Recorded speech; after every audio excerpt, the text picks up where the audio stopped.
오늘은 인물 강해 기도원에 관하여 같이 한번 살펴보도록 하겠습니다. 우리가 성경에 나오는 수많은 인물들이 있죠. 왜 하나님께서는 그런 인물에 초점을 맞춰서 우리에게 인물의 그 히스토리를 말해주고 있을까요? 그들은 곧 오늘을 사는 저와 여러분 각 사람을 가르치고 있는 거죠. 기도원, 다윗, 그들에게 우리가 무슨 관계 있습니까? 사실 아무 관계 없죠. 우리는 그들 몰라요. 그러나 성경에 그들이 주인공으로 등장한 이유는 그들이 바로 우리 각자 각 사람이라는 뜻입니다. 다윗을 공부하면서 우리는 나를 바라보게 되고 또 그 기드온을 살펴보면서 오늘을 사는 나를 투영하는 거죠. 하나님께서 기드온에 하신 그 말씀이 오늘을 사는 저와 여러분 개인에게 하시는 바로 그 말씀 아니겠습니까? 그런 자세로 우리는 성경을 읽어야 되는 거죠. 오늘은 기드온 같이 한번 살펴보겠어요. 제목을 제가 기드온 3단계의 인생 교훈 그렇게 정했습니다. 그 본문을 6장 12절 한번 읽어볼게요. 주의 천사가 그에게 나타나 그에게 이르시되 너 강한 용사여 주께서 너와 함께 계시는도다. 그렇게 말씀합니다. 그리고 7장 20절 새무리가 나팔을 불며 항아리를 부수고 왼손에 등불을 오른손에 나팔을 들고 불면서 외치리 주의 칼이라 기드온의 칼이여. 그리고는 각 사람이 진영의 사방에서 군대로 달려가니 그들이 부르짖으며 도망가더라.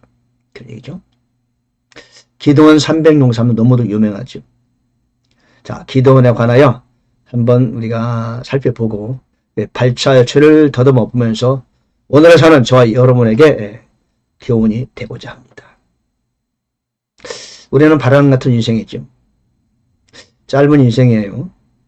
그렇죠? 시편 90편 10절은 말합니다. 우리의 횟수가 강건하면 80이요. 그렇지 않으면 70년인데 그 날들은 수고와 슬픔뿐이다. 바람처럼 날아간다. 말했어요. 그러므로 성경이 그렇게 증거하듯이 저와 여러분도 결코 기나긴 인생은 아니죠. 짧은 인생이에요. 그러므로 우리는 어찌 해서든지 가치 있게 살아야 돼요. 가치 있게 살자. 보람 있게 살자. 하나님이 인정하시는 삶을 살자. 그것이 우리에게 주어진 의무요 또한 책임이죠. 보통 인생을 초반, 중반, 후반으로 말합니다. 그러나 그리스도인에게 있어서 우리는 부름받기 전 그리고 부름받고 나서 어떤 일이든 사역을 시작했고 그리고 그 이후에 사역에 성공했던 성공하지 못했던 우리는 대부분 성공하죠. 일을 이뤄요. 그러나 성공도 중요하지만 성공 이후는 어떨까? 그러니까 자 이렇게 한번 생각해 보죠. 우리의 부름받기 전 그리고 부름받은 이후 사역의 성공 그리고 성공한 이후 그렇게 한번 알아보겠어요. 왜? 기드온의 인생이 그랬으니까요. 자 그러면 기드온의 인생을 한번 살펴볼까요? 기드온이 부름받습니다. 기드온은 평범한 사람이었어요. 그렇죠? 그는 평범한 사람이에요.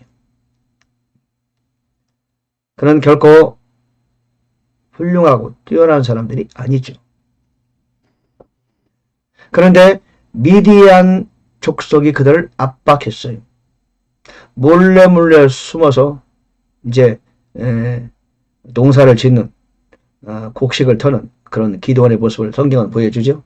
결코 뛰어난 자가 아닌데도 불구하고 오늘 본문에 보니까 주의 천사가 나타나서 너 강한 용사여 주께서 너와 함께 하신다 그럽니다. 여기서 주의 천사는 우리 개역성은 여호와의 사자 그러는데 여호와의 사자는 바로 그리스도를 가리킵니다. 아직 성육신하시기 전에 그리스도 아브라함에 나타나시던 그 그리스도 그죠? 그분을 구약성경에서는 주의 천사로 이렇게 명칭하고 있어요. 그가 주의 천사께서 기드온에게 나타나고 그에게 이제 기름을 붓는 겁니다. 보통 사람 기드온이 새롭게 탄생하는 순간, 여러분 그 내용은 잘 아시죠? 뭐 양털만 이슬 있게 하고 또는 양털 일부만 마르게 하고 양털 위에는 이슬 있게 하십시오 이렇게 테스트를 합니다. 사실인지 아닌지 몰라서. 그러나 그 모든 시험을 나름 거치고 나서 하나님이 나를 불렀구나. 기드온의 양털 시험이 사사기 6장 37절 이후에 나오죠. 그리고 하나님은 그에게 하늘의 능력을 부어주십니다. 여러분 하나님은요 특별한 사람을 부르시는 게 아니에요.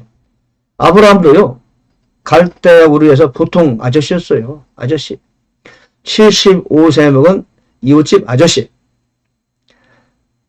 하나님이 그를 부르자 그때부터 그의 인생은 새롭게 출발하게 됩니다. 다윗은 어떻습니까? 다윗은 그의 집에서도 아무도 다윗에게 관심을 갖지 않았어요. 아들만 8인데 막내였어요. 형들도 그에게 관심을 갖지 않았어요. 아마 형들 꽤 잘생기고 똑똑했나 봐요. 심지어는 아버지조차요 다윗을 그냥 잠깐 잊어버릴 정도. 근데 하나님께서는 그를 주시하고 계셨다.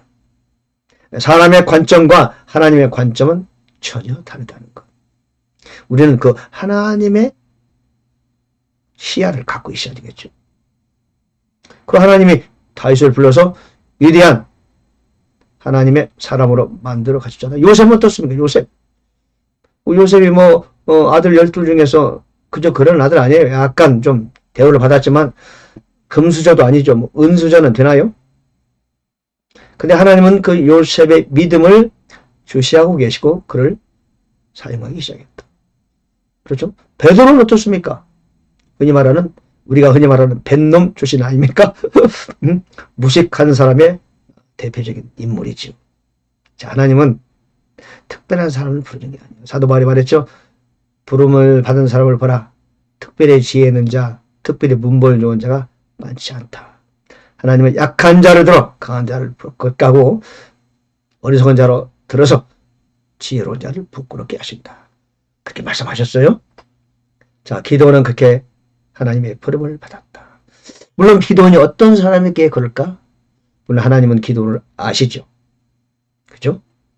그런 어떤 잠재력을 갖고 있는지 없는지 우리는 모르지만 하나님은 아시겠죠.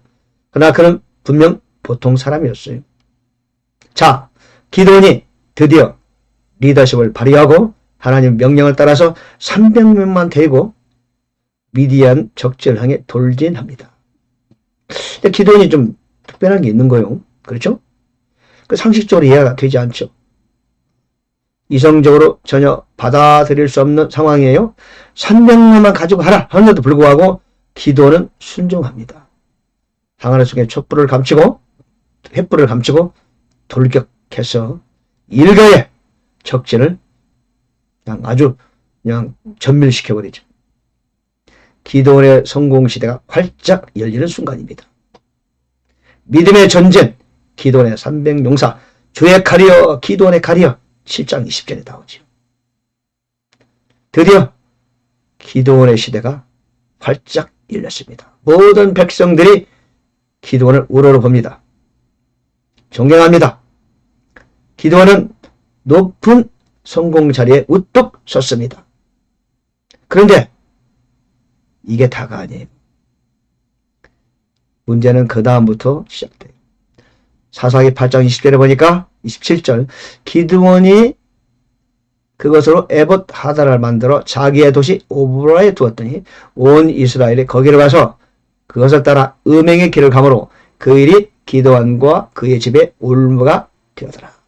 또 30절에 보니까 기드온이 아내가 많았으므로 자기 몸에서 낳은 아들이 70명이 되었다. 아내가 많았다. 지금 여러분 기드온의 입장을 한번 고려해 봅시다. 우리가 기드온이라고 생각해 봐요.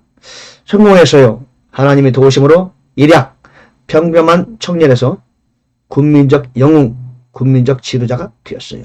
모든 사람이 기드온을 우러러봅니다.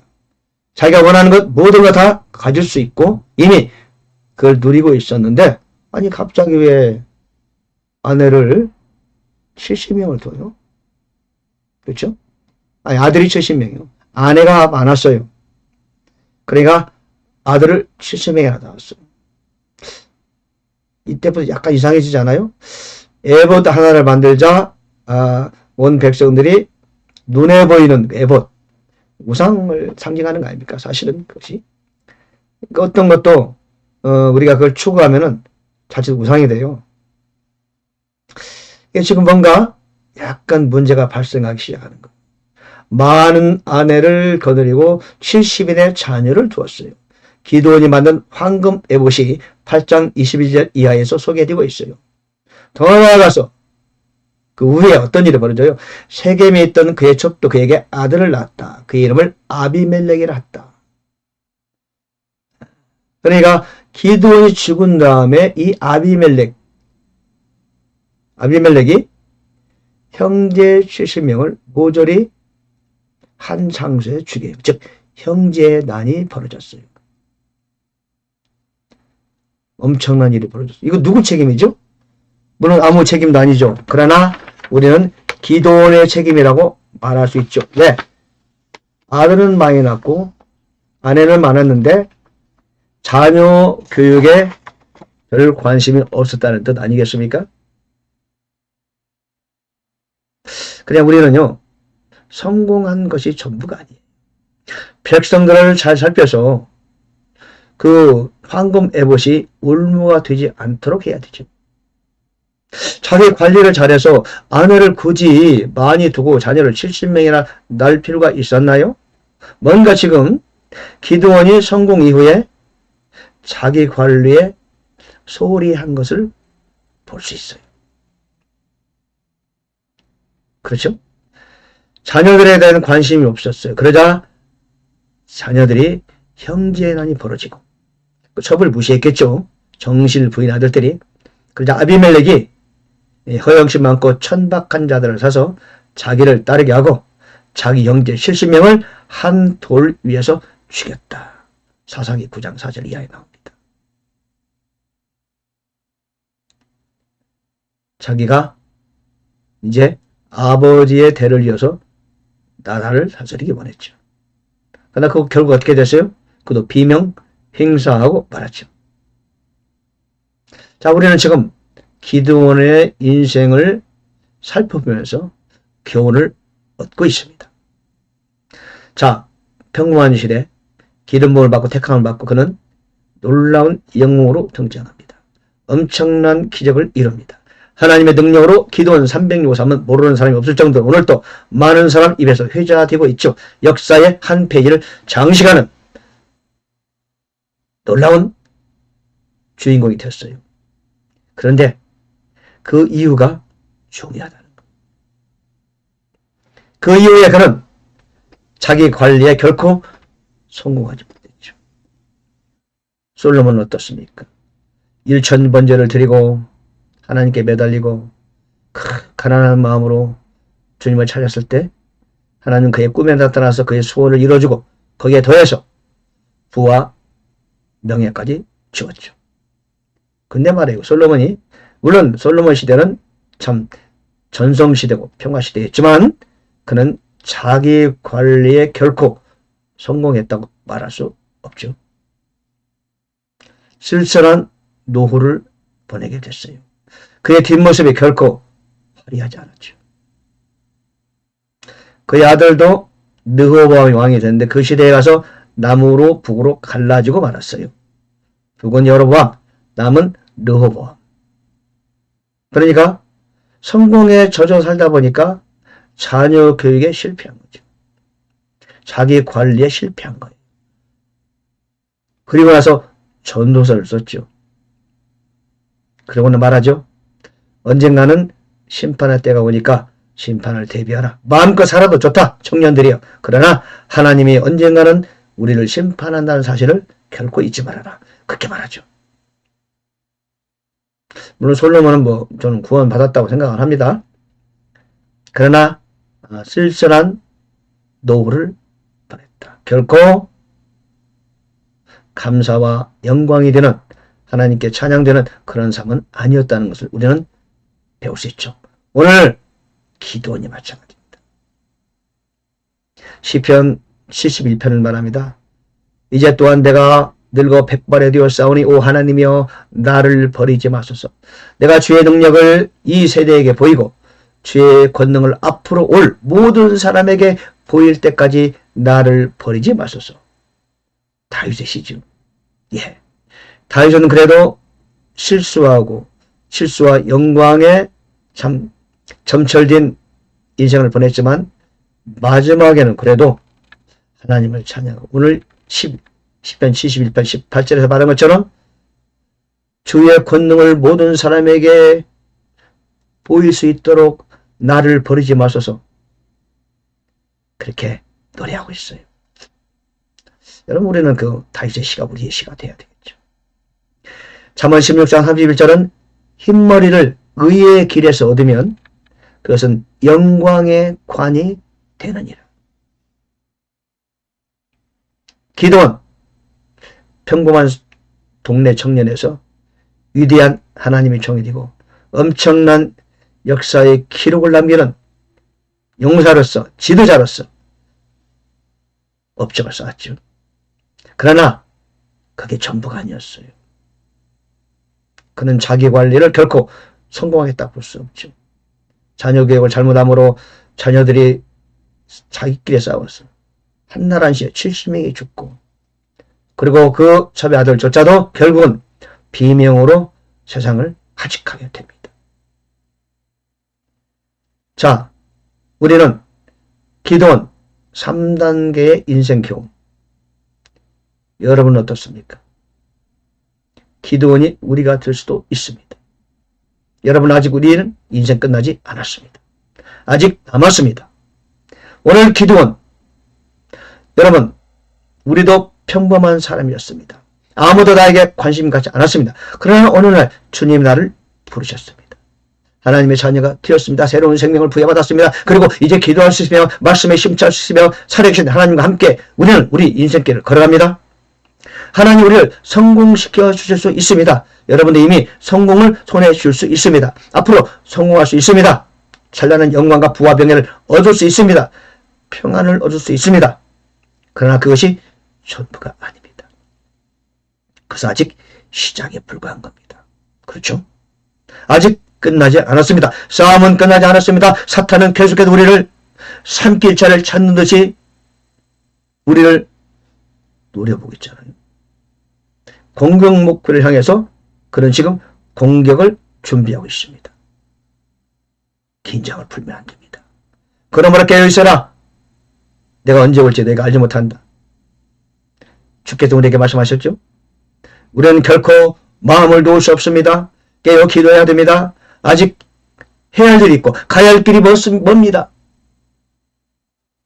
기도원의 교훈을 보면서 우리는 나 자신을 돌아봐야 되겠죠. 잠언 20장 29절에는 젊은 자들의 영광은 그들의 힘이지만 늙은 자들의 아름다움은 흰머리다.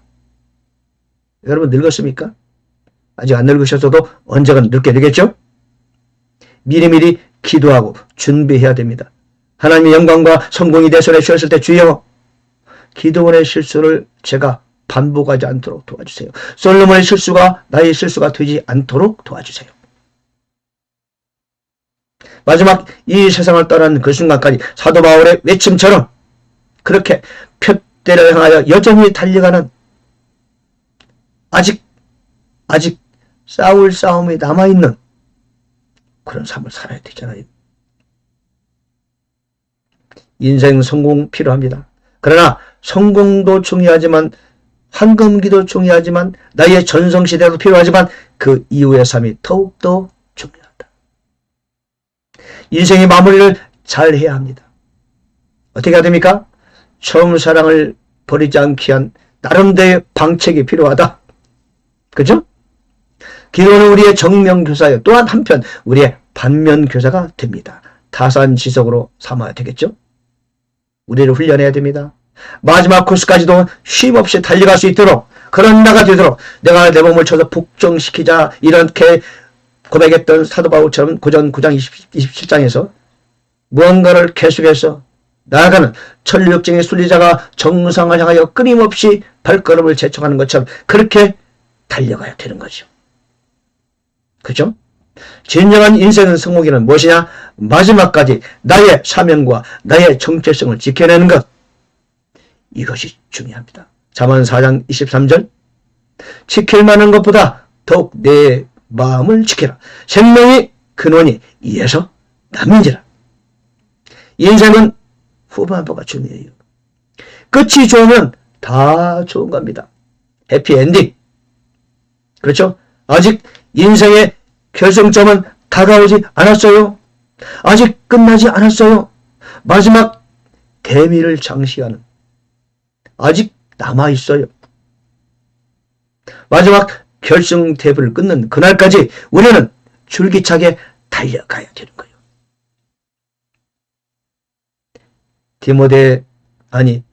기동원의 실수가 우리의 실수가 되지 않도록. 그렇죠? 이기려고 애쓰는 자마다 모든 일에 절제한다는 고전 9장 25절 말씀처럼 그렇게 우리는 끊임없이 달려가는, 그리하여 마지막 날에 주님을 기쁘시게 맞이하는, 그리고 착하고 충성된 종아 라고 칭찬받는 여러분 되시기를 간절히 바랍니다.